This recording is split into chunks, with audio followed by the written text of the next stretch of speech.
Welcome to, I almost said Braunhaven. No, wrong game. Welcome to Pirates of Drinax. We're going to be picking up where we left off last week. These guys are in Vorito at the grand reopening ceremony of Vorito Highport. I want to say 7 years ago, but it might have been like 10 years ago. The Vorito Highport was pretty tore up by a terrorist attack, and those darn terrorists, and they blew up the high port, and so general development came in and told, and they signed a what they call a general development contract with Vorito. The same setup that Jadeco has with all of these systems, in that they will build a big new fancy high port, and in return for some of the GDP. But this general contract sounds like it was a little bit more than the usual. We'll take a percentage of your planetary gross profits. It's a little bit more than that. And so they're having this big grand ball. These guys are the Drinaxian delegates. They kind of chose themselves and asked, said we're going, however you want to put it. And the convalescing King Oleb and Prince Herrick said, yeah, go. We don't really have time for this anyways. And King Oleb is really into his physical therapy of doing water polo. I believe it's Torpolian water polo. Yeah. Don't ask. I'm not even sure, but he's spending a lot of time in the pool. And so these guys have gone to this big event, and they've quickly learned that some of the guests at the ball are people that they have dealt with in the past. Some of the people that they dealt with in the past may or may not have gotten screwed over by them. So, and some of the people at the ball that are here are aware that they are more than just delegates of the Kingdom of Drinax. So, you know, um, there's a whole bunch of people going to let out Batman's secret identity, possibly. But, anyways, so it's going to be a fun time for everybody.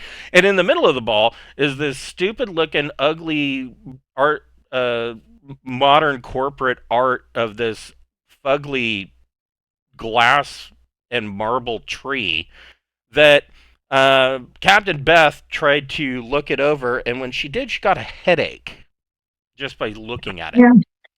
Yeah. So there's that too.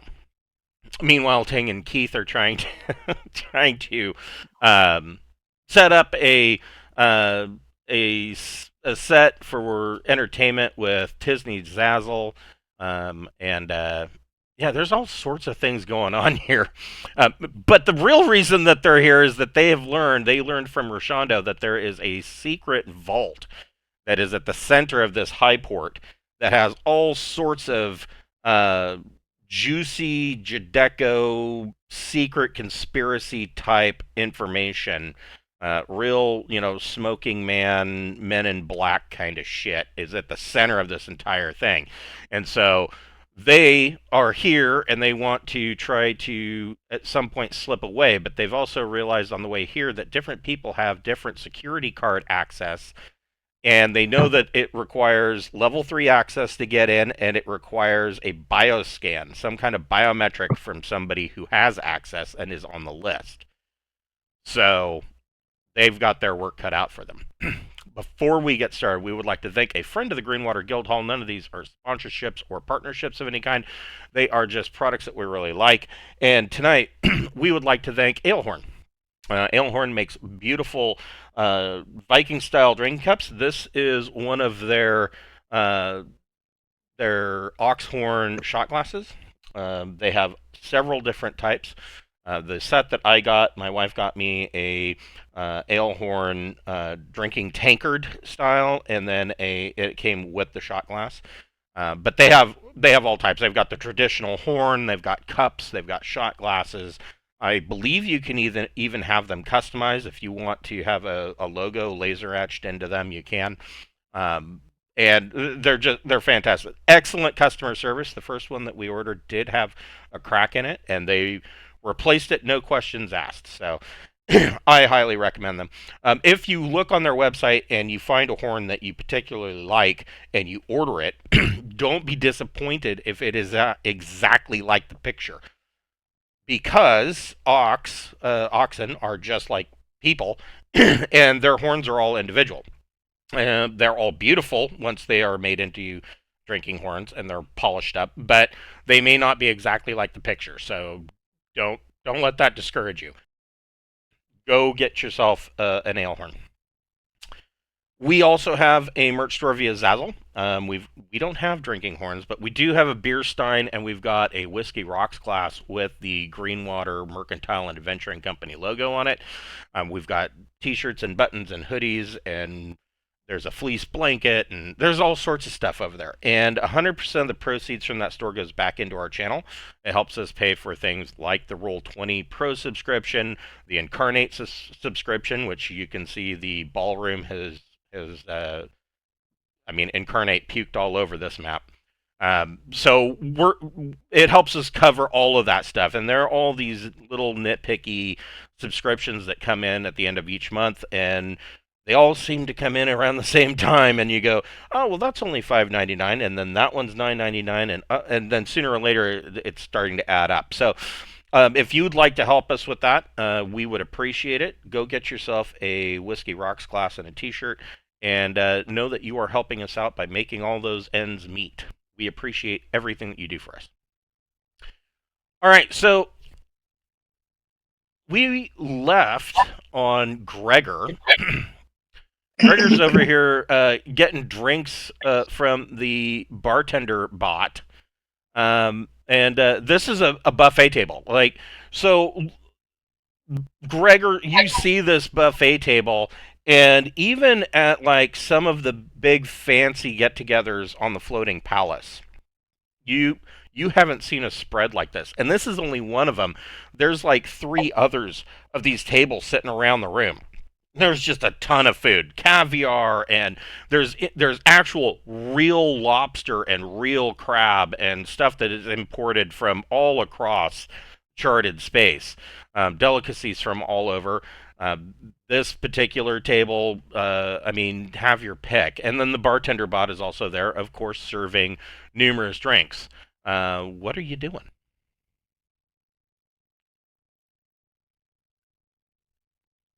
I'm drinking root beer. You're drinking root beer. All right, yeah. I'm still drinking root beer, You're still drinking root beer. Okay. and I'm having a lobster roll.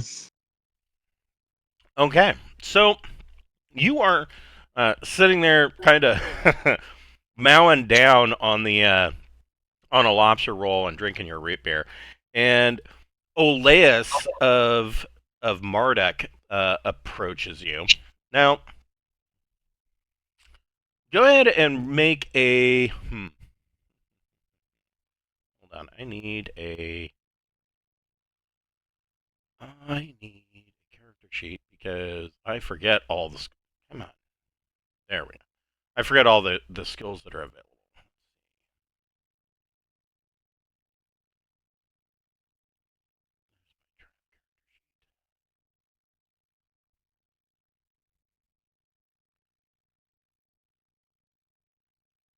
You know, sorry, I'm going to metagame and bitch for a second. I wish companies would stop putting the fucking AI into everything. So here I am, I'm opening a goddamn Acrobat file, right? A PDF. It's just a character sheet. Does Adobe really think that I need an AI assistant in a reader? I mean, the software is for reading. If I was blind, I would have better software than their shitty fucking AI that could do anything. And what kind of question am I going to ask the AI? So the first thing, this is the first thing the AI says when I pull up the character sheet. Oh, would you like me to tell you about spelling errors? No, fuck off. Like, God, I'd be pissed. God damn it, Adobe. Seriously. Um, looking at this, I guess that would be like an art or something. No, it wouldn't. It would be a science. Never mind. Go ahead and just roll 2D plus your intellect. I'm trying to see if you either know something or remember something.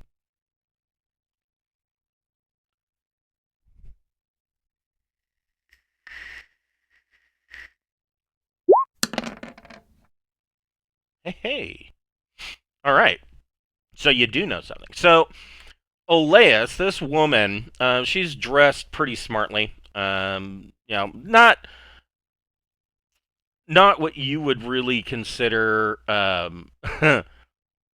ball attire.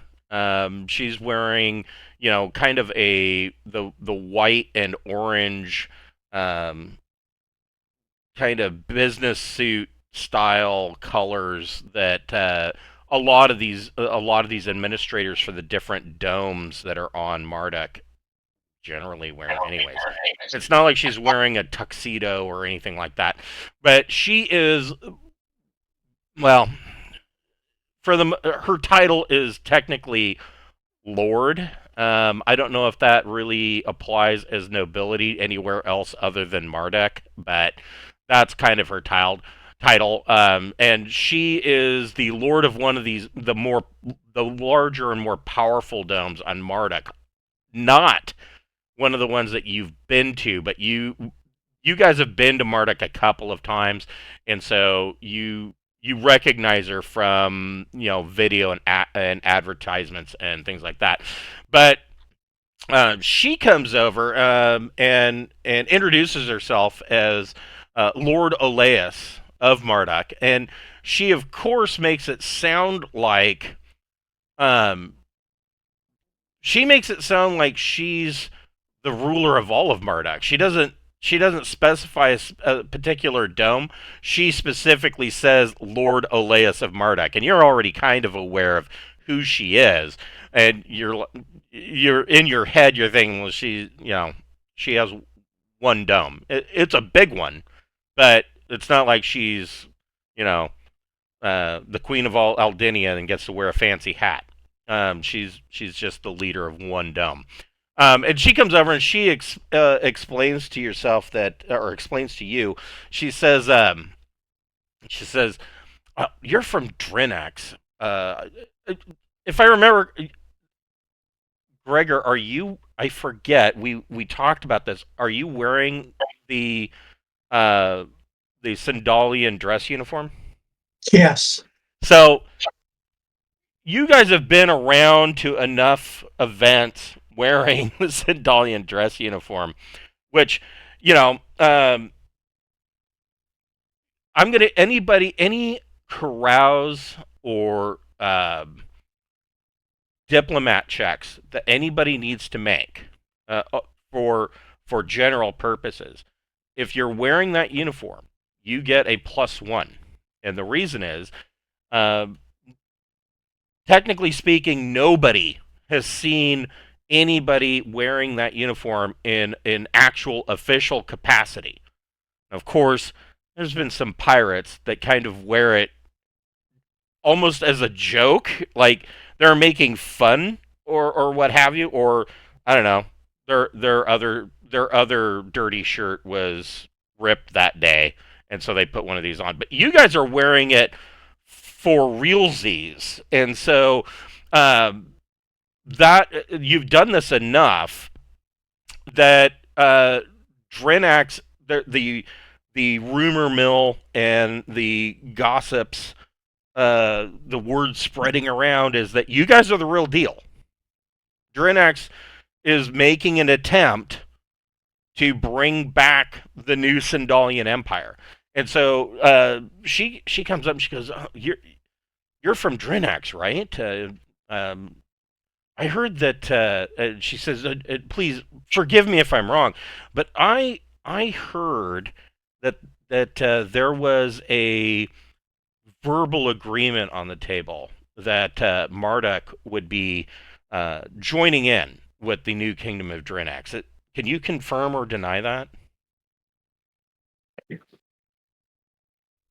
Since don't remember when that happened. Can somebody clue me in as if this happened? It did. It did. Yeah. So essentially, essentially, what happened was these guys have been to Marduk, I think, twice, maybe three times.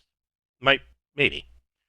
Yeah, it might be three times. But anyways, so essentially, what happened? They did their first mission there. Things kind of went pear shaped with that, and but then they hit the treasure ship, and in the vault of the treasure ship, they found a a, a fake treaty, and so there was this treaty called the Treaty, and I'm going to butcher this name, the Treaty of Fateril, and I know that's not the right way to say it. You know, go ahead, leave comments if you want. I don't care. That's the way They're I'm saying it. afraid to leave comments. Leave, They're right? cowards. Yeah, they're not Yeah, afraid to leave comments. They do it anyways. So the Treaty of Fateril was an official treaty that was made between the Imperium and the Aslan, and I believe at that point the Imperium had only been fighting with the Aslan for a short while. Really, that war was against the Aslan and the Soleimani, but there was kind of that triple point where the Aslan and the Soleimani and the Imperium all kind of meet. And the Imperium came in and really gave the Aslan a run for their money. And finally, they beat the Aslan bad enough that they were able to get them to actually sit at the table and talk about this. And it's not an official treaty, but it is viewed as an official treaty by pretty much everybody, including the Aslan. So these couple of clans that were waging war agreed that they wouldn't come within 6 parsecs of an imperial world. Okay, they wouldn't come within 6 parsecs of a Soleimani world, and that was kind of a verbal agreement. I mean, yes, there was some things laid out in the document, but it's not like, the Aslan didn't put their paw in ink and stamp it or anything like that. So it was more of a verbal agreement, and the rest of the clans of the Aslan Herate, because of their honor code, have been honoring this treaty, even though their clans didn't agree to it.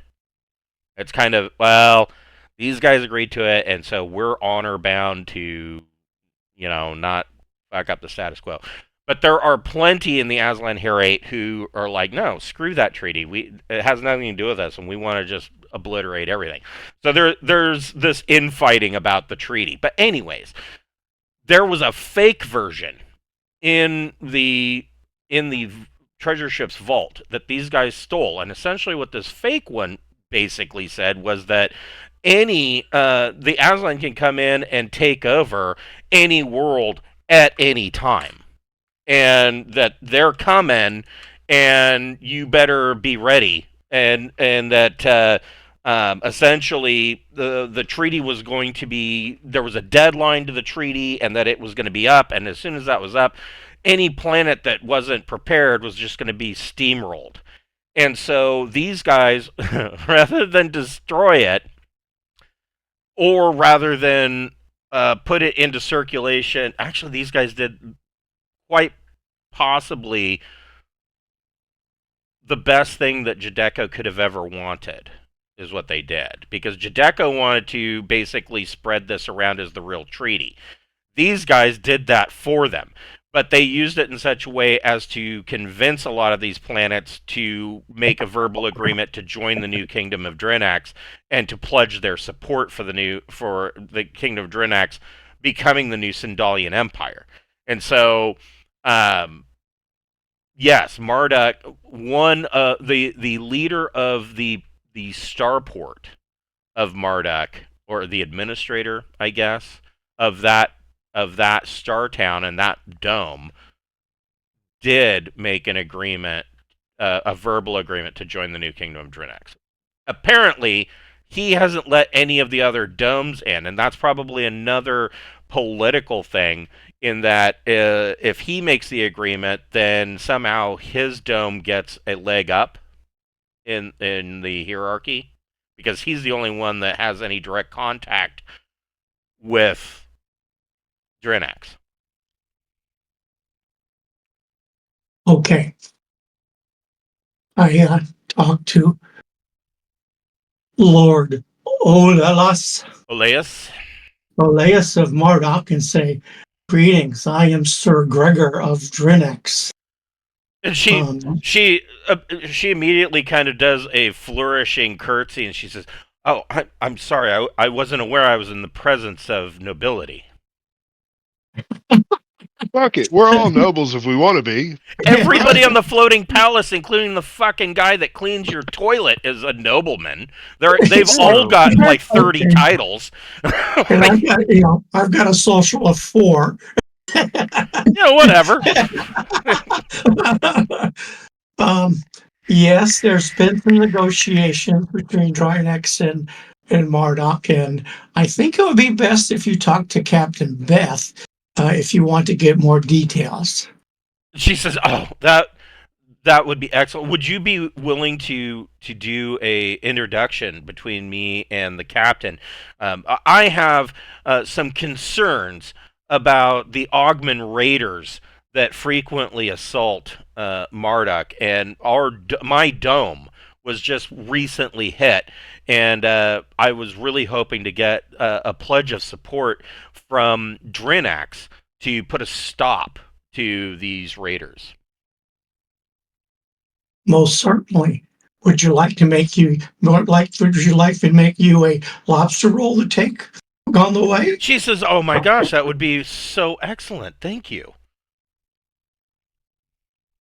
And I pull out a biscuit and some lobster and I my Wow. my secret um or my Peep secret po' boy sauce. The secret is the hallucinogens. And I hand it to her, and we start meandering over to Beth. Okay. Okay. So as you guys are approaching Captain Beth, you too are at a the feed table of food from all across charted space, and a lot of this particular table, a lot of the food is and I don't remember the name. I want to say Shalagi. Anyways, there's a special culinary way of preparing food that the Volani do. And the original reason for that was that the Volani, when the ancients deposited them on land, none of the food on that planet was compatible with human digestion systems. And so they invented, probably through trial and error, this method of cooking the food to make it not only palatable and delicious, but also not kill you in the way that you eat it. And so there's this style of cooking has gone all across charted space and is pretty much, the Third Imperium is Volani, because it just is, and it is the third version of the Siru Circa or whatever. The Third Imperium is Volani, and so it is the big thing. And Judecco is spending no expense in showing off this culinary thing. But while you are kind of perusing the food, over comes the guy that creeps you out the most, Ivor Jim. Oh no, Captain Beth's gonna pee her pants. No way, Hyper Jam.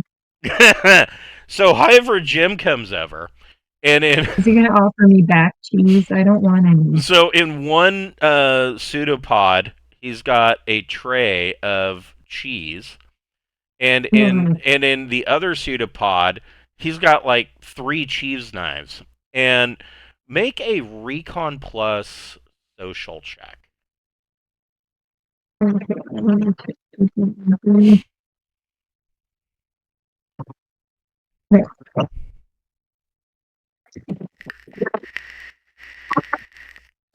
$10. Okay.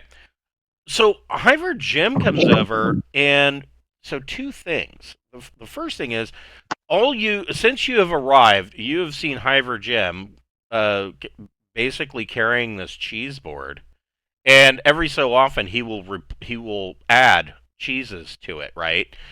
But you haven't seen him drink anything, but he seems to be drunk. It's the cheese. It must be. Maybe he gets drunk off of cheese. You can make a medic plus intellect or education check.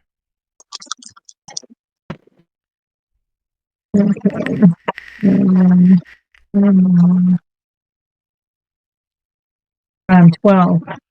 So you kind of notice this, and you see he's hitting the cheese hard. Like, he's gone through a couple of bricks. And you remember from your medical training, and you've never actually worked on a hiver, but you remember from med school that hivers do not metabolize alcohol the way humans do. It pretty much doesn't do much to them, but they do get a pretty terrific buzz off of cheddar cheese. So he's fucked up. Okay. And he comes over and he says, human! How do you like my beautiful sculpture? It's great. Good work, Hiver Jim. So the other thing, I mean, obviously hivers, I mean, they are just a mess, but they have a electronic voice box around their throat that basically speaks for them. So he kind of sounds, well, he doesn't sound like Stephen Hawking, but it's, you know, it's obviously an electronic voice. And he says, let's see. He says, yes, I was the creator of that sculpture. It is my masterpiece. I'm gonna try and see if I can like allude to the existence of the vault and see if he just starts telling me stuff. Okay. You can make a. It's your choice. You can make a carouse plus social check at +1, or you can. I mean, you can make you can make a diplomat plus with no plus, mostly because he's drunk on cheddar cheese. Okay. That's 12. So he says, well, boy.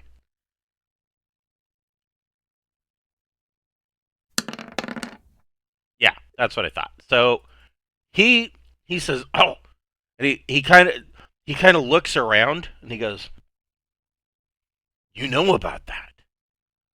He says, well, I sure do. He goes, so the data cable from my sculpture goes directly to the vault. He goes, but shh, don't tell anybody. Okay, I'll keep it a secret. You want another piece of cheese? Oh, I'd love another piece. He goes, oh, humans.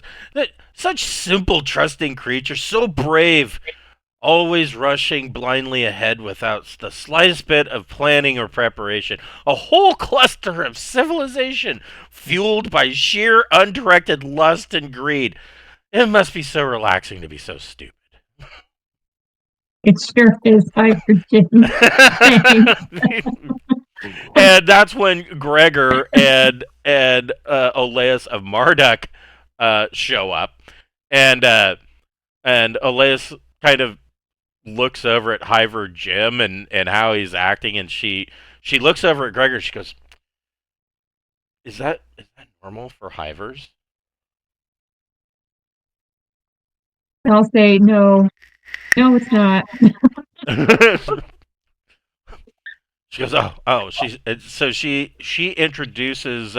She kind of curtsies to you, and she says, "I am Oleus of Marduk. Sir Gregor offered to introduce us."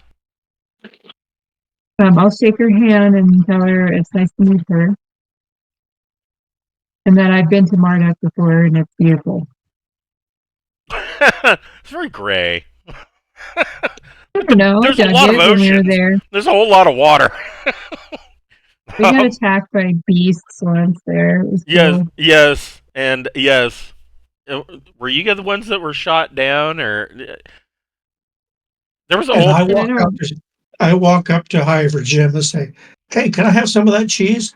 Yes, you certainly can. And he holds out the platter. He's like, Hiver Jim doesn't camp. So, I'll Oleus. speak of my neurocom to Captain Bess. Say, "Should I eat this?" Oh my god, like, if you want. It's probably clean. I don't really know. Both Beth and Gregor, you can make another Recon plus Intellect check.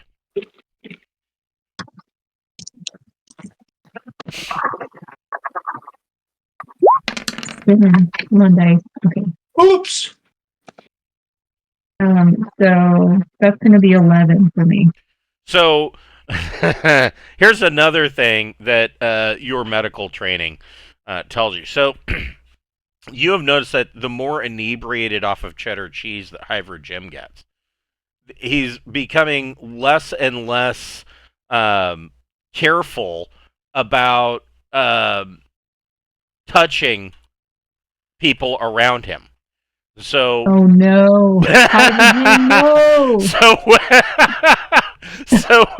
with hivers, whenever they essentially, that's how they procreate, and so under normal circumstances, most hivers are like no touchy. They don't want to be touched or manipulated in any way.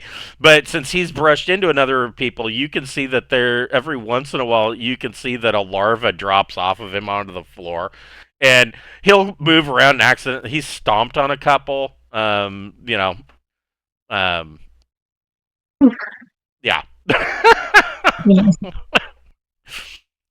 He's a really good distraction. We should just encourage these problems. He very well could be, yes. But yes, he informs you that there is a data cable that goes from his sculpture down directly to the vault. But don't tell anybody that he told you that. Mm-hmm. What could I do for Marduk lady? She just wants reassurance that will help her with Ogden Raiders. So yeah, she starts to go into this rant about the Ogden Raiders and how they have been causing a bunch of problems, and she tells you that a week passed. That probably about 10 days passed at this point, because she had to go in. She had to. Well, no, it would be longer than that, wouldn't it? It would be a month, about a month and a half passed. The Ogden Raiders raided specifically her dome. They made it past the Highport and did a raid on her dome and actually captured a bunch of citizens. One of those people being her assistant, and kidnapped them and left. Now, she knows that she's heard about some of the cannibalism rumors about raiders. She doesn't know if that's true or not, but she the biggest reason for the raids on Marduk that she's learned is they're stealing anybody that knows essentially anything, how to read even. And because they don't have any technical ability themselves. And so they'll take anybody that is able to read. If you remember on Borite, the act of writing was actually outlawed, because if there was an augment raider, a spy, or what have you, if they saw that you had the capability of writing, then that might lead to raids coming and picking up a bunch of people.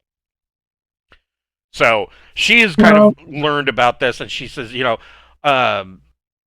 she says, I realize that it is completely a completely minor matter to most people, but my assistant was very dear to me, and if we could get those people back, especially her, I would be exceptionally thankful, and I would like to petition Drinax for aid in doing this. Well, I see no reason not to help you. But the Ogdens are, they're really just scary because there's so many of them. They're not that hard to deal with. She says, yes, individual. She said, I've been trying to do research. I've learned that there's so many different clans. I mean, how do you negotiate with a planet like that? You mostly have to use violence. They don't understand a lot else, but once they've kidnapped your people, it's already reached that level to begin with. So it's not a problem. We'll help you. Go ahead and make a diplomat plus social, and you get a +1 to that. I don't know how I said that so shitty, but I did. No, the 6 is fine. She thanks you profusely. And she says that it's unfortunate that in your opinion that things like the augments, that they respond more to violence, but at this point she says that she's more than willing to she's willing to use anything that's going to work. If that means cool. gunboat diplomacy, then that's what we'll do. All right. So Ting and Keith, you are over here chatting with Tisney Zazzle. Yep. She had just told us that we could have the show with her, and she was talking about going on tour. Yes. And so I'm thinking with that, I kind of like, well, now that I know I've officially got a spot to play, I need to go back on my ship and get more stuff. Would it be possible for me to get a 30-minute set? Make a persuade plus social.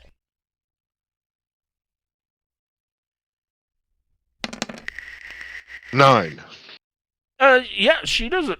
She doesn't have a problem with that. She says, she goes, could we, during that 30-minute set, could we make it a duet or do a number of songs together?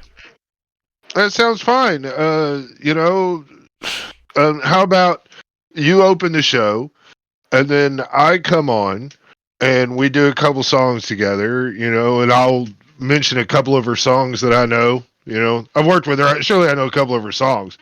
And then, I'll do 3 songs while you rest, and then you can come in and knock the show out. So she tells you, she says that she loves that idea.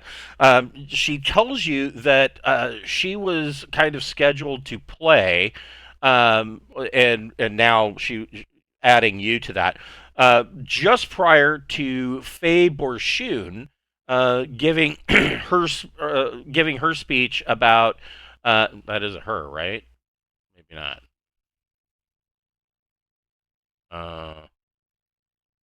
Yes. Okay. Man, she is a handsome woman. Faye Borshun is who is the station administrator, is going to give, of course, a speech about the reopening ceremony and blah blah blah, all of that. And so the show that you guys are going to perform is going to be just prior to her getting up onto this platform of the stairs and giving her speech. So she'll have a front row seat. Right. Exactly. Excellent. That's exciting. I think that's awesome. If it's okay, then I think me and Keith, who seems to got a frog stuck in his throat and can't fucking talk right now, he's my manager. He's done wonders for me. But anyway, we need to go back to our ship and get some more supplies and get ready. We need to set up some more holographic gear and maybe build the stage up a little bit more. We need to get some crates to build the stage up a little bit more so it can handle both of us. And we'll we've got work to do. She says, oh, "Okay, yeah." Ting and Keith both can make a Recon plus Intellect check, and Ting makes it at -1. I got a 6. I got 11 for Keith. Okay, so Keith notices as this conversation is going on, Purser Vaughn comes down the stairs and makes his way over to this this table, or this table full of food, where Lando Nier is standing. And you know that Lando Nier was essentially, you were told that Lando Nier was Rashonda's handler. Persevere is Purser Vaughn was Purser Vaughn was from the treasure ship. Yes, he was the purser of the treasure ship. You also know, let's see here. Look at me knowing something, huh? Yeah, you know also that his real name is Vargas, and he was the purser on board the Imperial treasure ship. You also know that he's a Judecco spy. Yeah. Let's see. Well, that's cool. Keith notices that Purser Vaughn seems to be, I mean, he's dressed immaculately. He's wearing what looks to be a brand new, completely modern tuxedo.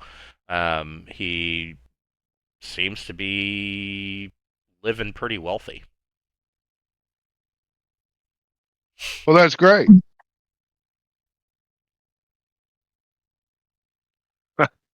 I don't know what else to say to that. So Ting, what do you want to do about getting your stuff? I'm gonna fucking grab Keith, and then on the way out, I'm gonna talk to Captain Beth and Gregor and tell them, "Come on, I need your help. We need to go back to the ship because I don't want to have a big discussion here and everybody what the fuck I think I want to do, and I don't know if anybody else is in it, but I mean, when we get back to the ship, if we can head there, quick and easily, I'd like to, talk about things without ears on us, So everybody. Yeah, we'll be there. So Gregor, are you going back to the ship with them, or are you staying at the ball? Yeah, I need to get rid of this cheese. Okay.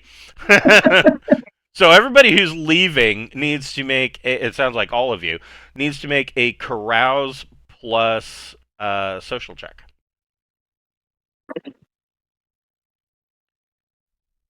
Then we get 9. I don't get +1. I'm not in uniform. But 9. Nice. So my uniform give me anything on this roll? Yeah, it gives you a +1. I'm Jethro Tolling it.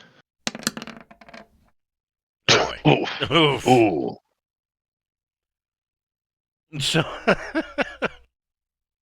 So as you guys are essentially kind of extricating yourselves from social conversations, Gregor ends up, not that it really matters that much, but Hiver Jim is kind of insulted that that Gregor is leaving so abruptly after eating his cheese.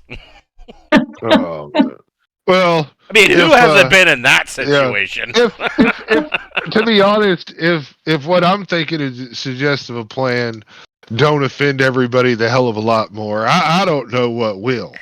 So I don't know what to tell you. but Ting is able to kind of extricate himself and Keith. What did Keith get? Oh gosh, I need to roll for him. My bad. Does he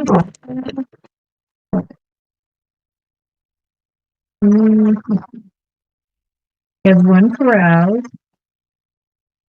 So he 12. He did Oh, great. yeah, no problem. So yeah, it seems like everybody but Gregor. Gregor has insulted Hiver Gem, who is going on and just kind of moves away with his cheese in a huff about people that just take your cheese and leave. And he turns to the Janeka security guard. Can you believe these people? And so you guys are able to. Seeing as I was just trying to distract Hiver Jim so he wouldn't bother Beth. Right? I'm not too upset. So you guys make your way out, and you've got. Remember, you all have level 1 pass cards. You can get through the doors leading from here to the docking bay. Good, yeah. Give me just a second.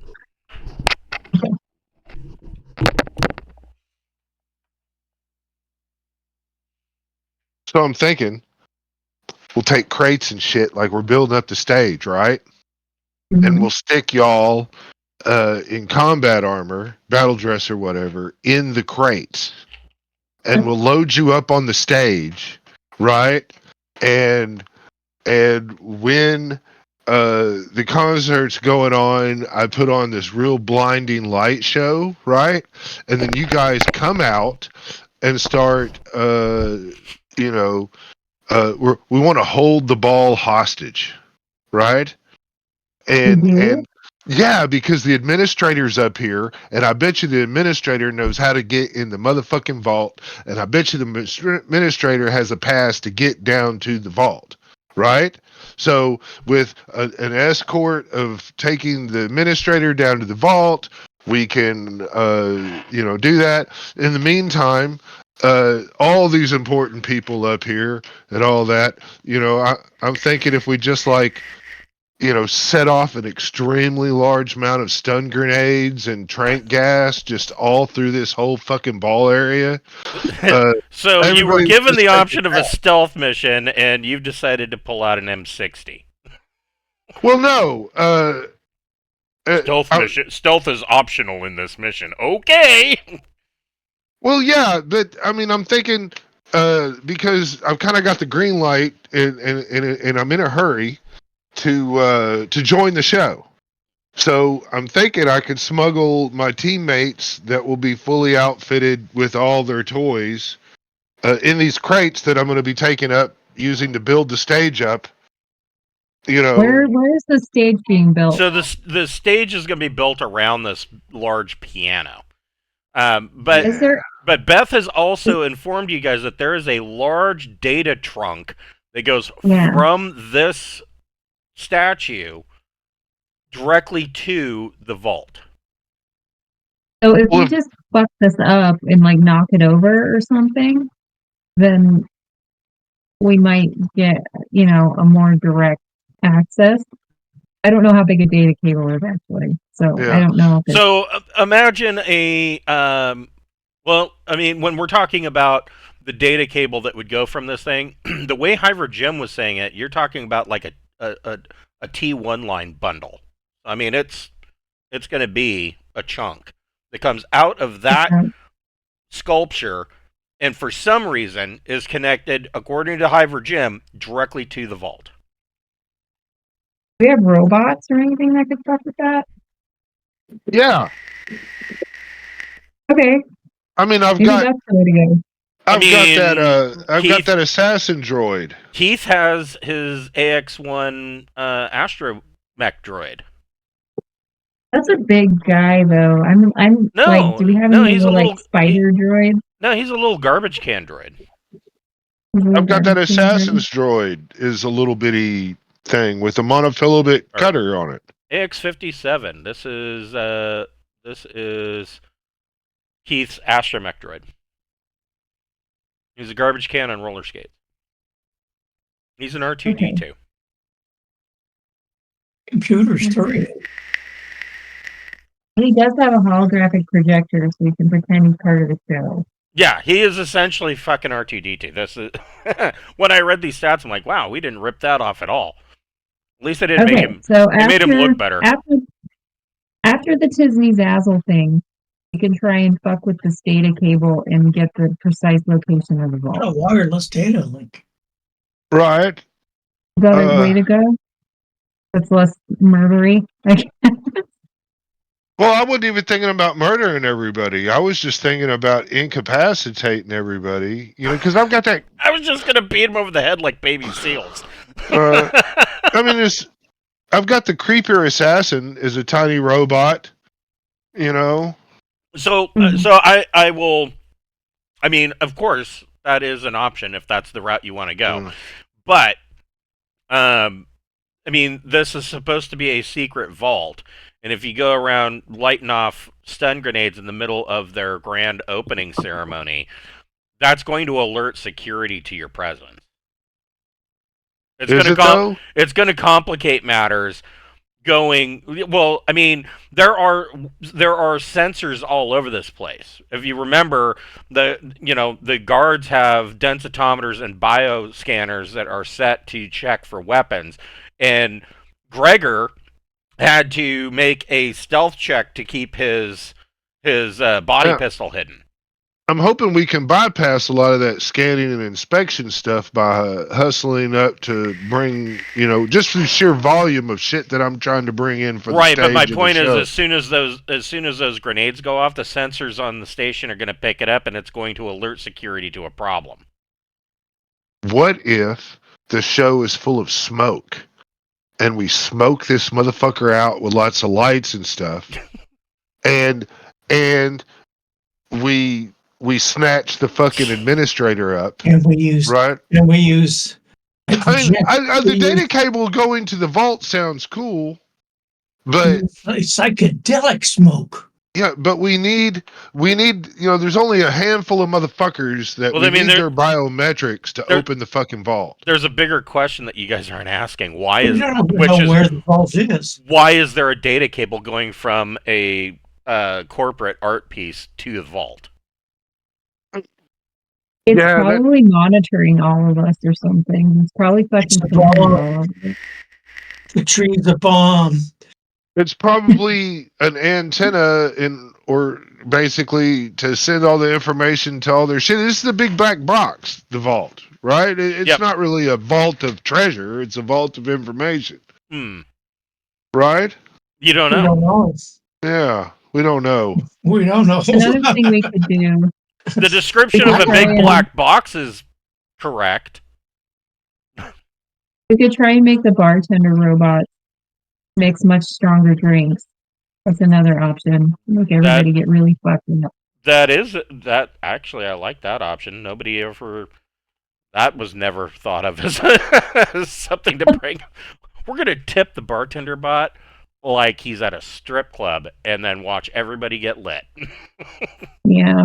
I've got my own. We're just gonna have this. We're gonna have Keith's bot do a little. We are gonna have Keith's bot. Do a little pre-programming, a little hacking, and have him triple the booze. But everything will be easier if people are more drunk than we are. Maybe if you put some medication in there that that would be good too.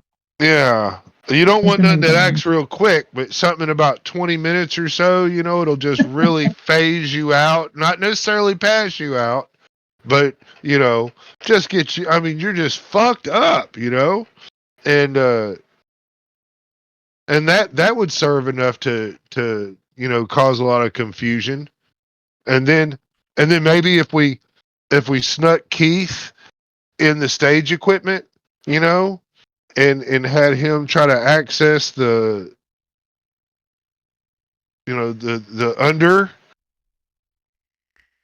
underneath the subflooring, he could get down and follow that pipeline to the thing. Him and his bot could do it. I mean, I'm just brainstorming here, Yeah. But I mean, I think we have an opportunity. We can smuggle whatever the fuck we want. The cool shit about fucking rolling, sending somebody with their battle dress with all that chameleon shit is the stealth aspect more than the fighting. It's got the chameleon and all that. Well, did you guys Then to bring Tumblr. battle dress? I mean, keep in mind you brought shenanigans. You didn't bring your normal ship. I mean, I I don't know. Well, wait, we were on other planets and stuff with it, so yeah, I think we Yeah. probably. You did. probably did. Okay, so it's probably in the Yeah. cargo hold. I don't go anywhere without battle dress. I mean, I could definitely add a smoke and light show that really floods and fills the air as a distraction. It can even plan for some kind of mishap or something that happens to make the staff respond to it such a Let's way. Let's give Hyver Jim a lighter. I don't know what to do. just give him fire and let him go. He can just go Yeah, to I town. think that won't.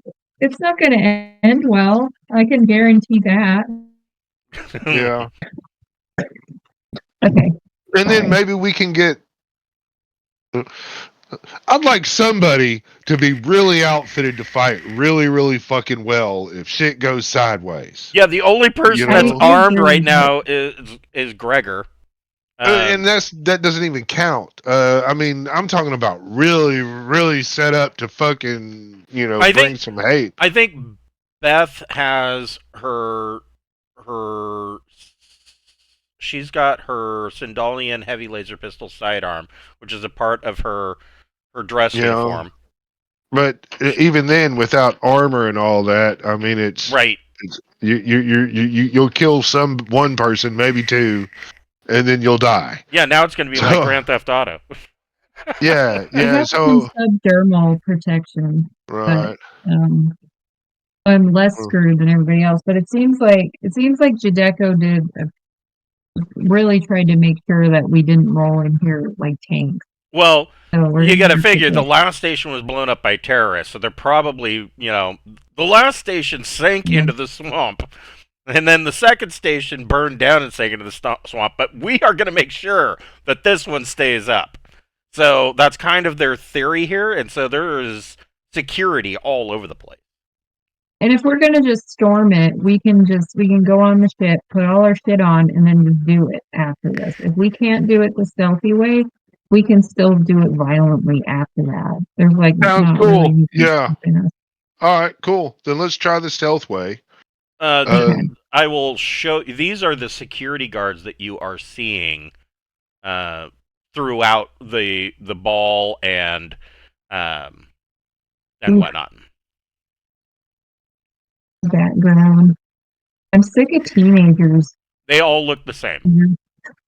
Mm-hmm. Yeah, they're all. I mean, they're not chicks this time, but yeah, they're all wearing plus 22 battle dress. Yeah, in the ball area, they are all armed with laser pistols. Out in the hallways, they're all carrying. They all have a Gauss rifle. Yeah. These are essentially widows. I don't want to play with these guys unless I'm in battle dress. Right? Well, that's what she said. We're going to try the stealth roll, and then if we got to fight them, then we'll get our shit and go do that. Yeah. So we're gonna smuggle Keith's robot in, right? We don't have to smuggle it. It's got holographic projectors, so we can make it part of the show. And then when Disney takes over her portion of it, we can just try and figure out what the fuck that data cable is about. All right, and then And it'll plug just into already that. be there. Yeah. You're basically dressing up R2D2 like a performer this time instead of a bartender or a waitress. Mhm. Tape a wig on it. Yeah, let's do it. Yeah. Okay.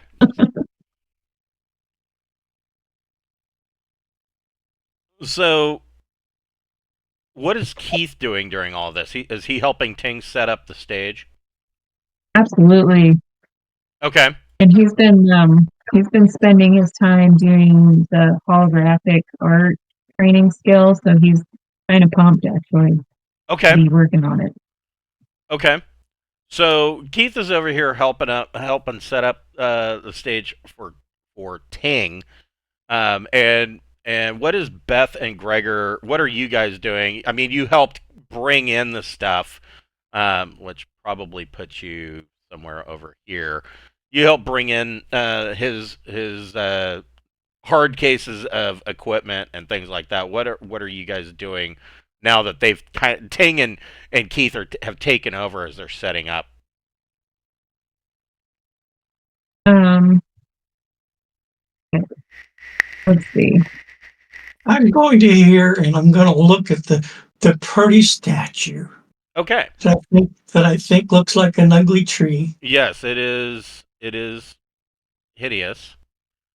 Let's examine it more. Maybe we can figure out what it's about without having to do a lot of rolls. So Maybe. specifically, it looks like this. I mean, it looks like a Charlie Brown Christmas tree, kind of. So it's kind of appropriate.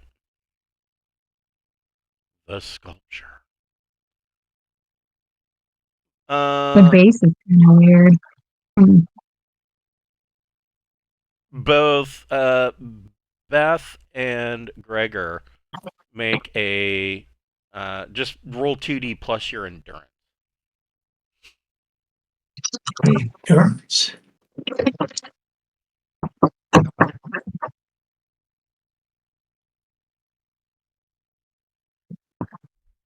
So I got 8. Oof. So, Buddy. wow. I can see that the snake eyes rolls have moved around the table, and it's Gregor's turn this week. So, Beth, you get a headache again as you are trying to look this thing over. Gregor, you also get a headache, but yours is much worse. You actually, it's one of those migraines with a bloody nose kind of thing. You start to get a bloody nose, but both of you can make an investigate plus intellect check. Yeah. Investigate plus what? Investigate plus intellect. Oh shit. And I'll allow each of you to make that with a boon. So roll 3 and take the 2 highest. And the reason is because Hiver Jim already gave up the goods. I got an 8. Okay. I got 11. Okay.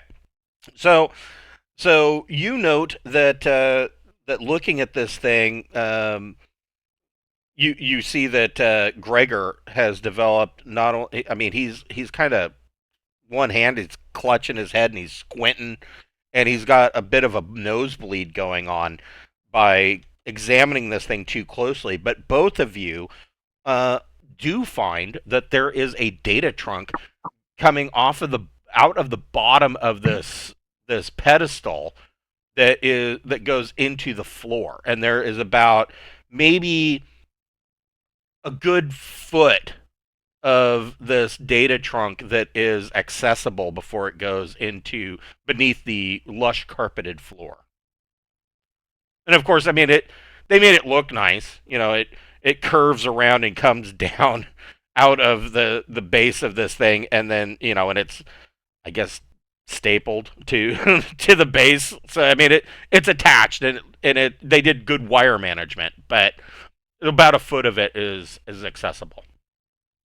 Mhm. Do we know of anything that And does it's this making us kind of both. It's thing? making us both dizzy. Yes. I will allow you. I think maybe this thing is generating some kind of field that's making us feel bad. Now I I'm know. gonna think. Yeah, Does got the any of Havana syndrome in does it. does I and I'm almost positive that this is going to be a no from Gregor. But does either of you have uh, Scientology? I don't have science anything. I know. I'm I pretty sure. have life sciences, cybernetics. So you have Yeah. Science 0. Go ahead and make a Science 0 plus your choice, either intellect or education. I At mean, 9. Gregor can make the roll too, but he's going to be at -3. So what am I rolling? It would be Science. science plus or Scientology plus intellect or education -3, because if you don't have the skill.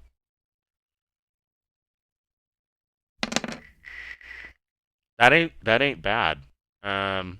Okay, so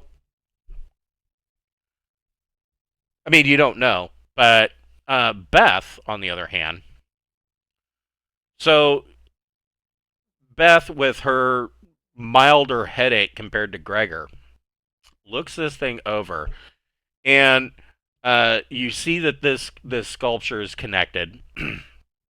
It looks whatever this sculpture is, you can tell that it's technological, but you haven't seen any kind of technology like this.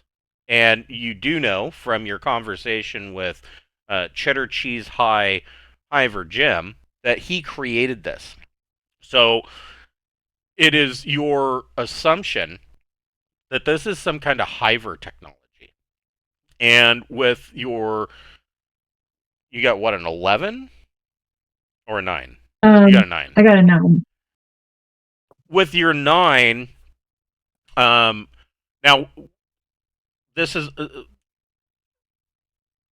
there is a common assumption about pretty much, call it a stereotype, call it racism if you want, but there is a common assumption among most races that hivers are well-known manipulators. They manipulate people, they manipulate situations to either not necessarily to their advantage, but to whatever outcome they desire. Your scientific opinion is that this is some kind of technology that is based on that, and your guess is that it deals with psionics. Oh, okay. So, yeah, we don't have any. No, okay. Maybe the data cable thing will disable it. Usually psionics is from like another person. So Right. that's weird. I mean, this could be almost. I mean, you've never seen anything like this before. Your guess would be it could be anything. I mean, for all you know, this thing could be reading the thoughts of everybody in this room. I mean, that's like a worst case scenario. Okay. Everybody think about something random. Think about that OnlyFans video that you just saw and really fuck with them. Um, so I mean, yeah, I mean, that's happening. Wow. Meanwhile, Ting and Keith and Tisney have kind of set things up. Once the stage is set up, where's Keith going? I mean, he's not a performer. Well, he's gonna stand back and watch his handiwork. He's proud of all the holographic shit he programmed into the droid. Yes, go ahead and have Keith make a art holography plus, I guess, intellect. Okay. Got 7. Mm. That holography art is, I mean, it's Not great, but not the worst. well, it's not awful. Good for him. He's coming along. Disney Zazzle's not really that impressed. I'm impressed. I mean, for as much as Tang was hyping him up, Disney's not overly impressed. Oh, shit. So the performance is going to go on. Ting, how are you starting your performance? I was just gonna say make a roll, but I want you to tell me how your performance is starting. Well, now I want to hear this. I was kind of hoping that while we were getting in wired and everything, I could have Keith maybe. God, man, if I could really just have the possibility that if I need to, I could throw all the breakers in the fucking space station. You know what I mean? Just make them all pop, like cause a, if we could jury rig something into this stage setup that if we need to, we could cause power surges and fucked up things throughout this fully operational space station. So this fully operational space station is fucking huge. Right, but it's not fully operational either. It's damn near there. I mean, the concourse that you guys walk down coming from... you're right in that it's not completely operational yet. But so an example of that being the concourse that you guys walk down getting here to the ballroom from the docking bays. There are, of course, very few people, but you're seeing a concourse that's wide enough with shop space that this could accommodate at one time tens of thousands of people at once. That's how that's how big this station is. You're talking what, 500,000, 1 million D-tons? I mean, it's huge. Okay. Well then, yeah, all right. I'm gonna just do my show then. If he can't help me.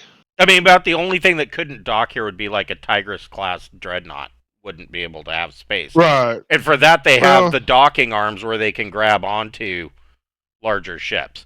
As you were coming in, there were mega freighters that were larger than the Galoof, that were so big. You've never seen mega freighters this size. Yeah.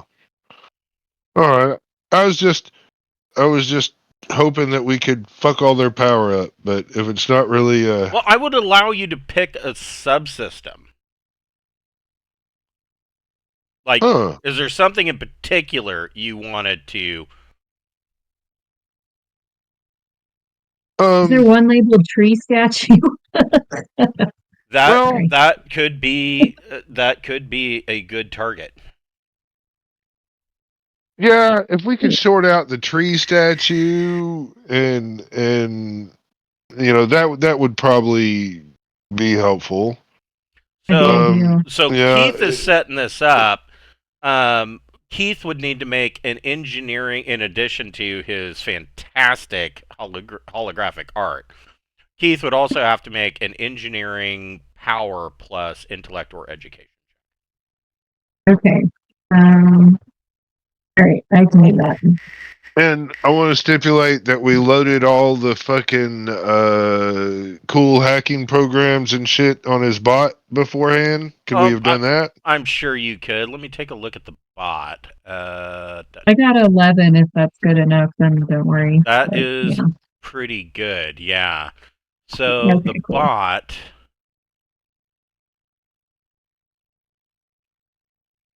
He has a very advanced... I mean, this bot's got a fucking attitude. It's got an intellect of 11. So, this robot probably is a smartass. And it's never had its memory wiped. I don't see any reason why you. That's one weird thing. They didn't. So another minor bitch. They didn't, unless I'm missing it. They didn't put in, like, for instance, computers, both in starships and personal, have a number of, essentially it's bandwidth, and there's a number of slots that you Yeah. can put in with for programs. I'm looking. You guys can tell me if I missed something, but I'm not seeing it. But with a very advanced Intellect 11, I'm going to say you can go ahead and do it. I mean, he's got a wireless data link. I mean, Yeah, that's what I was just wanting to make sure he had the intrusion software, the decryption software. Um, let's see if there's anything else. let me Um, let me take a look. Robot design, chassis locomotion, manipulators, defaults. I think it would be under default suite. So he has very advanced. Oh, I see what they're saying. I was close.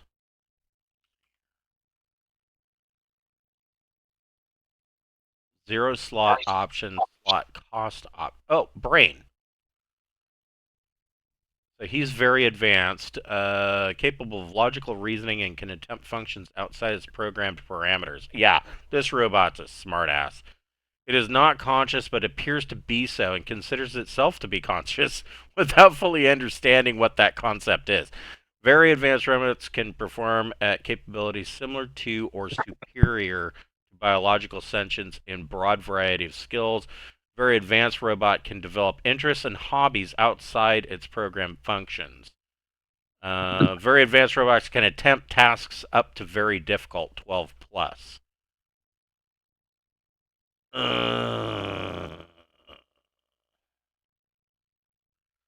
that kind of tells me partially what I'm looking for.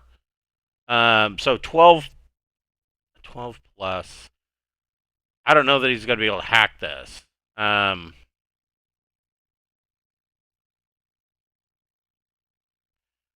He Well, I could. rolled But he 11 could. without He could using with. that spell. Well, he could with the bonus software, which is the other consideration. the intrusion software should give him a +2, and if he has the decrypt shit in there too, he can get another +2. Yeah, I would say that would. I mean, that would give him so a plus. Well, the intrusion would give him a +14, which is what he would need. Okay. And if he took his time, he'd get another +2. I'm just talking about, ways to make the roll work out. Brain bandwidth. What's this? So it says very advanced bandwidth. Here we go. I would say he's probably a robot's design can incorporate a single brain bandwidth upgrade to an expenditure of 1 slot. Well, he would have +6. So what's the bandwidth for the intrusion software? 3. And what's the bandwidth for the decryption software? 3. Well, there's your 6. So he can run both of those pieces of software. So for intrusion, he's got 14. For decryption, he's got 14. Yeah. Well, that solves that problem. So, explain to me. That ugly statue. So, what did Keith get on his engineering power check? 11. Okay. So, explain to me. So, when do you want the power to the ugly tree to go out? As soon as whenever you fucking want. I don't know. Did we discuss this ahead of time? I would hope. No, not really. we don't really do a whole lot of that, and when we do discuss it, we hardly ever really stick with I mean, that. none of your plans ever survive the battle. Yeah, but I mean, When after Ching is done performing and Chisby gets on stage and everyone's really paying attention to her, that's when the tree goes out and nobody gives a shit because other stuff's happening. yeah, and I'll flood this whole fucking room with smoke, foggy mist. During the show. Okay. Yeah. So I mean, it's just going to lessen visibility. It should make it so maybe not Chief Brule with his fucking cybernetic ass, but the common person will be less observant, I think, with foggy mist and lots of alcohol. That's true. Are you also who is wanting to hack the bartender robots to start sending out more drinks?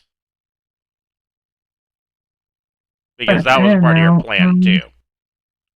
I thought Beth was going to try and socially engineer them to do it. Ooh, okay. Now I gotta look at. Hold on. Now I have to really look at that. What were those other considerations? Let's see here. Like, I'll just complain that the drinks are really weak, and then they'll recalibrate, right? Maybe. They might. I hope so. Okay. I hope they're responsive to customer complaints. Yeah, I can't do any extracurricular activities. I've dedicated all the team's time to setting up stage and shit. Yeah, that's true. So Beth, are you wanting to talk to one robot about it, or are you trying to convince other people that the drinks are kind of weak? How are you going about this? Are you telling other people around the ball? As Keith and Ting are setting up, are you wandering around going, oh, wow, is this drink really weak to you? Like, what are you doing? I think I'll start some vicious rumors about the strength of the bartender's drinks also. That should help. I'll complain loudly and everyone will go, oh, fuck, they are weak.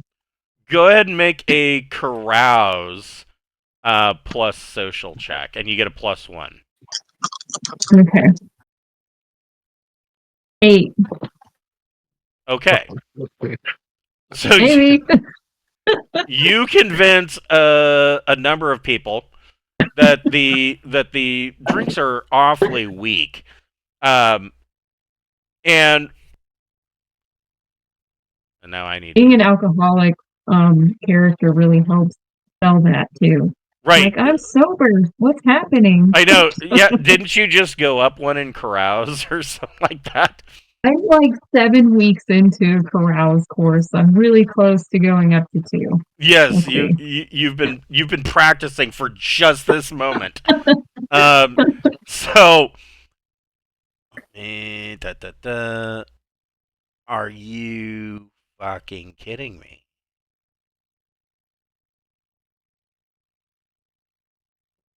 For real? Am I missing this?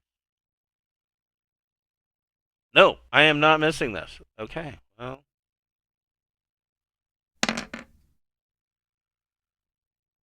6 is not great with all the people that are here.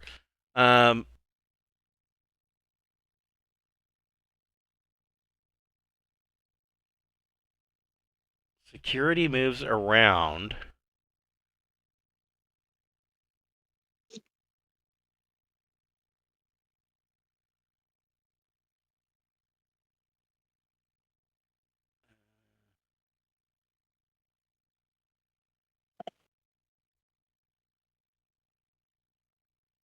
And doesn't seem to notice anything that Beth is doing. Beth, you have successfully talked to a number of people, but specifically Prophet Zarn, who, remember, thinks that you're the Queen of Ace, Oleus of Marduk, Hiver Jim, and we got Hiver Jim on the team. Hiver Jim is the anchor of your team there. He's a good talker when he's not all fucked up on cheese. And Princess Eridani of Tobiah. have Oh, all yeah. kind of gathered around and have all decided that they agree with you that these drinks are too weak. We need better drinks. Break out and Eridani's like, here, break out the champagne, bring on the good stuff. These mixed drinks are terrible. And so the bartender bot kind of sits there, and you see a bunch of lights go on around his eyes, denoting that he's communicating with the other bots, and they are communicating with some kind of master control. And they agree to start pumping out the alcohol. So now This is the everything's power of Karen. everything's gonna be like a triple shot in every drink. See, Karen is the glue that holds society together. Yes, She makes all the shit work yes, with her complaining. the art So, of Karening Yeah. is really what holds any social event together. Everybody can make a Recon plus intellect check. Oh, he too. I'll start it. I'm busy Yeah, you with are. my 6. Yeah. Beth got 11, and Keith got let's see, 8. Okay. So Beth, Keith, and Gregor, the doors open and there is an automated announcement. So whenever somebody comes in, there is an automated announcement of that person coming in and who they are. When you guys came in, it was introducing Captain Beth of Drinax and Sir Gregor of Drinax, blah blah blah. Tang, or no, it wouldn't be Tang. It would be Rock Hardware. Rock Hardware. Yes, Performer and etc. This guy comes in and is introduced as Colonel Destry of the Aradna Star Mercenary Company. Keith immediately would recognize this guy. This D-bag, is the new colonel of the of his background problem of the mercenary company. Remember, you guys got into a gunfight in the dusty streets there over by Yggdrasil. That guy that It's you like guys, Cowboy World. that guy, yeah, Cowboy World, where Rexar has his ranch now. Yeah, the colonel of that mercenary company that Keith killed. This is his replacement. Well, he should be. Kill him too. No. His name is kill Colonel him? Destry. Cool. And I mean, I can blow him up. You can see. He's got all kinds of ridiculous fruit salad on his chest. I guess. He won anywhere. Gregor, you note the fruit salad on his chest is all awards and medals from contracts with General Development Company. You guys would also remember that Aradna Star Mercenary Company was hired, and I'm going to bring this map up just for, well, my edification as well, because I don't remember. But if you remember over here on Spurl, that whole operation, Aradna Star was brought in to put down the little rebellion and smuggling operation that you guys helped set up.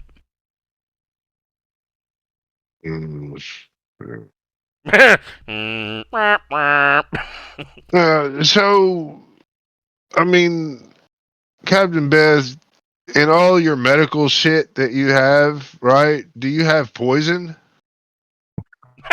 Can we just fucking kill this guy too? I mean, they're just going to I promote think it's poison another if you take too much. dickhead to be the new colonel. I mean, What did you say? Anything's a poison if you take too much. Right. Well, see, what I'm thinking is if I send my bar bot over to Dude during the show with all the distractions, and my bartender bot serves that dude poison drinks, he dies, and we just, in all the confusion and everything, we just kind of slip him in a crate and move him on out. We're gonna get caught with a dead body. We're gonna put the body in one of the crates. Here, I'm gonna name this one Ting's Barbot. Because of course Rock Hardware has his own Barbot that's constantly serving him drinks the entire time. Follows me Somebody at around. this thing has drugs too. I know somebody has recreational drugs. There's no way that nobody does. Ting So, has recreational okay. drugs. Ting gets Well, then stoned there as you shit go. in jump space. Yeah. Yeah, I mean at this point, I mean that wouldn't shock me at all. Yeah. So yeah, let's just get the dude on hallucinogenics and see if he makes a mistake and does something dumb. Don't you have You some know? Mirage liquor left? I thought Yes. you had 1 pint of the Mirage I liquor do. left. Yeah. You know, there's that. I'm taking it off my fucking inventory now. This is a good place to use it. A big party. Fuck yeah. And I'm gonna give it to this new mercenary dude, and we'll see how that goes. He's not associated with us, so he's a great distraction. So, Gregor, you immediately see that this Destry of Radna Star, this colonel, he is well known to Security Chief. What's his nuts? Security Chief Brule, the Vargur with the cybernetics. You guys have learned that through Beth has learned this. And I'm assuming that you guys probably have comm dots on. I mean, why wouldn't you? They are, everybody's got some kind of fucking Bluetooth headphone. They got to talk, right? So I've got neural comms and shit. Well, and neural comms, yeah, there's neural comms and shit. But through rumors and idle chatter with all of these people agreeing with Beth that the drinks aren't strong enough. You've learned that Security Chief Brule, the reason why he has cybernetics is that he was severely injured in a pirate attack on a Jdeco outpost by pirates. Wow, what a pussy. And the company basically, he's good enough that the company basically paid to cybernetically rebuild him. So he's very similar to like Prince Herrick. Maybe not to that high level of degree, but the reason why his personality is so stiff and his movements are so stiff is because he's been recently rebuilt. He's more machine than man, or than dog. He's a $6 million pupper. Yes, he's the $6 million pupper. Yes. How cute. Okay. And Colonel Destry of Radna Star seems to have a. They greet each other. It's probably, and I wouldn't say that it's a warm greeting, but the two of them know each other well. It's probably the most social that you've seen Chief Brule be the entire time that you've seen him here. Well, that's not good for us. Okay.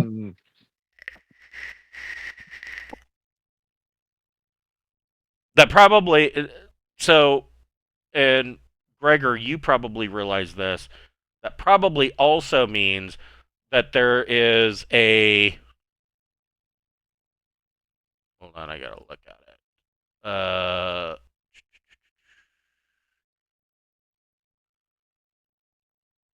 Probably also means that somewhere around here, if not docked at the station, is a Type C mercenary cruiser. Generally 800 tons, bristling with weaponry and troops. Or it's at least in close proximity and they sent one of their pinnaces? Oh, I'm sorry, modular cutters to ferry the colonel over. No. So I mean, Yeah, there's that going on. I don't think we're going to outrun that. No. I don't know. You don't have to outrun it if it doesn't if it doesn't start hunting you. Just gotta do shit right. I don't That's all. know. Shenanigans is pretty fast. I mean, a Yeah. mercenary cruiser's got a lot of guns, but they're not quick. They're scary in orbit, though. Yeah. You don't want to be on the ground when that thing shows up in orbit. So, when do you want the power for the sculpture to go out? As soon as I, After seeing- yeah. Go ahead. As soon as I get off stage. Okay, so make the performance starts. Tisney Zazzle does her bit, and she, her song kind of segues in with the bandbots directly to Rock Hardware. Make a art performer, I guess, plus intellect check, or I guess art performer plus social check, and you can be fabulous. Yep. Gonna do that. And is Ting's Barbart moving over? I got a 13 while I'm performing on there. And yeah, I want my barbot going there. And I've got 2 band bots that are up here with me too. Mm-hmm. But you don't have to put them on there. I'm You're just back up. Yes. Yeah. So, I guess what, I'm like on top of the piano now or some stupid shit. Sure, you can. I mean, you can. You're Rock Hardware, motherfucker. You can do whatever you need to do. Yeah. And the whole time that, between each one, I'll be like, now we need to take a drink for Jdeco. They've done such a miraculous job on pulling this together. We're going to take a drink, and then right before I start singing, like right after I start singing, then I'll talk a little bit, and then like right then again, I'll be like, I'll take another drink for Jacko, you son of bitches. Make a persuade plus social, and you get a +2 to that. All right, well, let's make it 16. Okay, so everybody in the crowd drinks, including Destry. So for your bartender bot, fuck. Beep, beep, beep, beep. Yes, let me look at the bartender bot. Here's bartender bot. Killing through entertainment. That's right. Yeah. We're going to rock them to death. He's got an 8 int of 8, which is a +0. So he can roll 2d +2 for steward of 2. So 2d +2. 7. Right. All he's doing is serving a fucking drink. Shouldn't be that fucking hard. Colonel Destry is like, I really don't need to. I don't need to drink at these events. All right, well, it needs to move to security chief and do its thing as it moves around. Okay, so go ahead and make another steward 2d +2. 8. Chief Brule takes a shot glass and he goes and says to Destry, "It's a celebration. Come on!" And he takes a shot. Yeah. Chief Brule. Let's see. Chief Brule's got.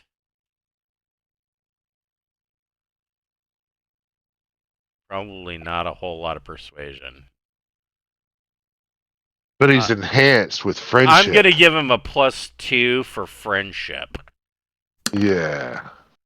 Yeah. Okay, so Destry's like, all right. And so Destry takes a drink. Yeah. Go ahead and give Yeah.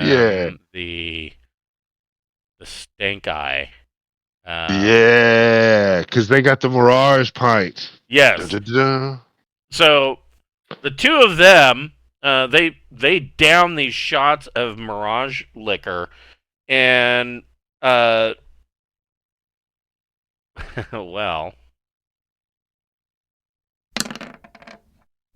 no, Woo, woo, woo, somebody and did no, bad. no, and no. They're like, oh, this is spicy. I imagine Mirage liquor to taste like a really strong whiskey with a hint of cinnamon. Not Fireball, Karen. Right. Not Fireball, Linda. But a hint of cinnamon from the spice that these spiders shit out as they're digging it, right? And Love some shit spice. some shit spice, you know. Yeah. Spider shit spice is the best stuff. And so these two immediately they don't collapse, but they are slowly starting to get more and more quiet. What's your barbot doing? Well, my barbot is programmed to say, "Thank you, sir. Would you like another?" Roll steward 2D plus 2. You can make that with a boon. 3D. So 6 and 4 is 10, plus 2 is 12. Okay, so they both do another shot. And Yeah. Destry kind of puts his hands down on the security desk, and Chief Brule is kind of leaning forward, and both of them are like, oh, that Chief Brule's like, that shot's hitting a lot harder than I thought it would. And Destry's like, oh man, yeah, this is not like anything I've ever drank before. And they both kind of zone out. They're not collapsing, but they're both kind of just spacing out because they are hallucinating dreams. Yeah.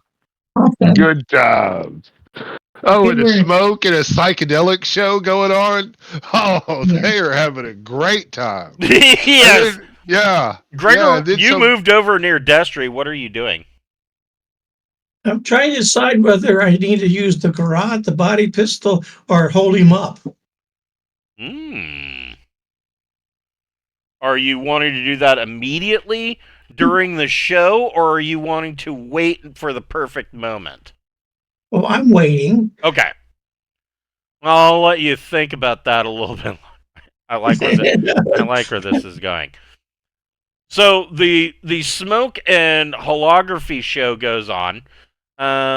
Keith can make another art holography plus social check, and he gets a +2 to that because everybody's fucking drunk. Sweet. Good for him. Easier to Except please. for the security. But Well, some of the security is not very sober. Well, the head you of got security 12. is fucked up. You got 12. okay, so he is projecting this laser holography into the smoke. So the smoke is Yeah. filling the room, and there is this laser holography going on.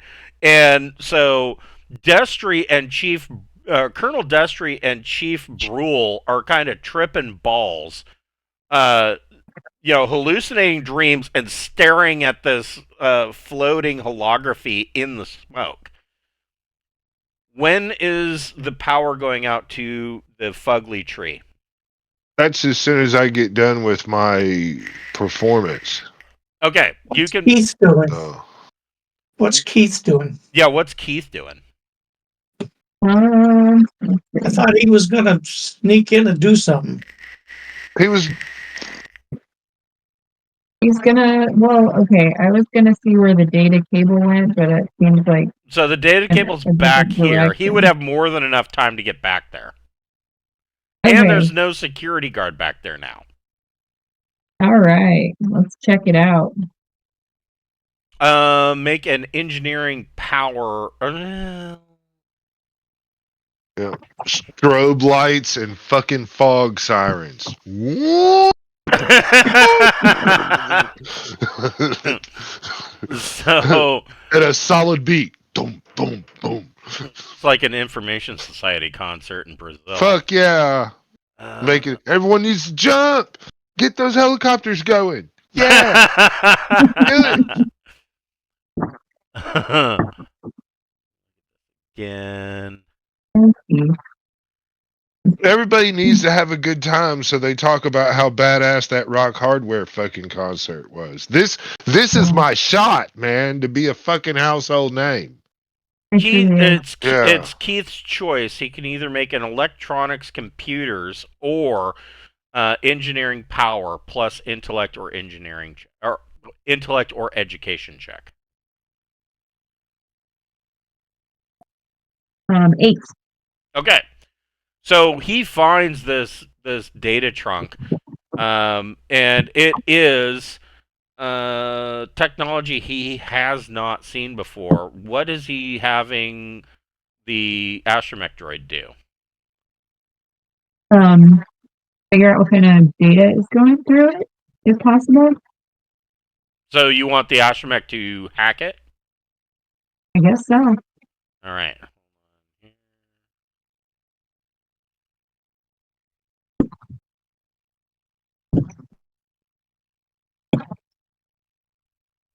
Uh,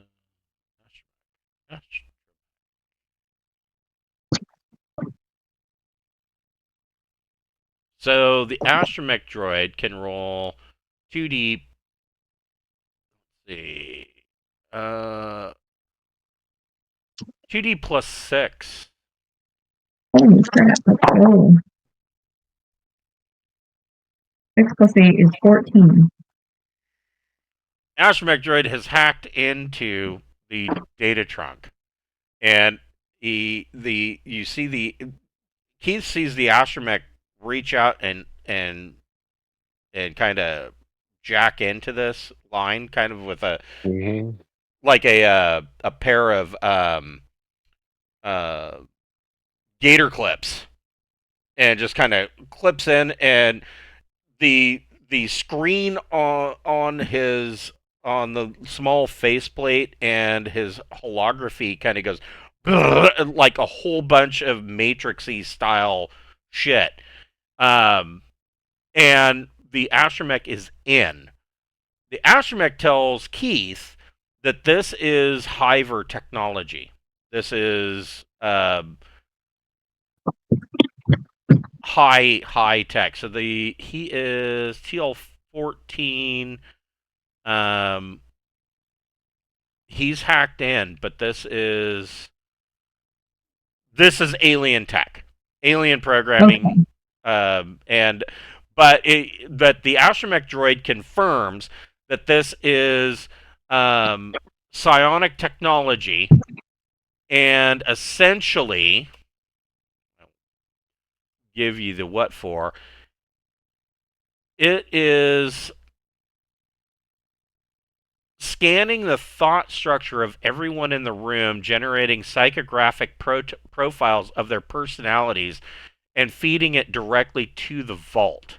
It's not telepathy, it's not reading thoughts or memories, but it does give insight to the instincts and personality types of everybody in the room. Oh, man. Well, that's not good. What did you, how far did you want Keith to go with this hacking? Well, the power is going to cut out fairly soon, right? At the end of my set. Yeah. I'm not really sure what we could do with it. We try and get all that information? Probably not. It'd probably be It's a lot of data, like gigaquads of data. You can corrupt it, possibly. Yeah, maybe I could fuck it up. You could certainly do that. Good. I mean, it would be real terrible if that data line got cut. I mean, All of this data is getting dumped into the vault. Is the mech capable of cutting it, or does Keith have to use like the officer's sword? That seems a little hard to do. You could Like it's do. soft. I mean, you could do either one. Keith. Keith needs to make a stealth plus dex check. Okay, let's do this. Um, so, what's your spell? 0. I'm guessing not. Okay. Wow, 13. Okay. So, Really yeah, good. I mean, he's not noticed. He could cut this line if he wanted to. Yeah, fuck this. I don't want all my psychometric data getting given to Judecco. Okay. Assholes. And Then I'll have to wander back to them. we will pick up this entire cluster of a situation next week at 7 o'clock on Wednesday or 6 o'clock on Wednesday night. Sounds Awesome. fun. Thanks, everybody. Yeah, that's. I think as soon as I get done with my show and everything, I'm gonna go. I'm gonna like use my disguise kit to mimic somebody and see if I can get this chief, the security chief, to lead me down to the vault. You should Okay. mimic the guy that's right next to him. That's his friend. I got He's a all feeling fucked up. He won't I got care. a feeling that Gregor's gonna shoot this guy, this colonel, in the back of the head. Oh, if Gregor kills that dude, I will turn into that dude with my disguise kit, and we can go down to the vault. That'd be great. Yeah, Okay. yeah. So I mean, I'll with there's tell all. Kevin everything that he missed, and Yeah, that'd be good too. yeah. Okay. Tell him he did a really good job. You did really good for not being there. Yeah. All right, guys. I will see you next week. All right. Thanks. You're Have a lot of welcome. fun. Have a good night, guys. Bye.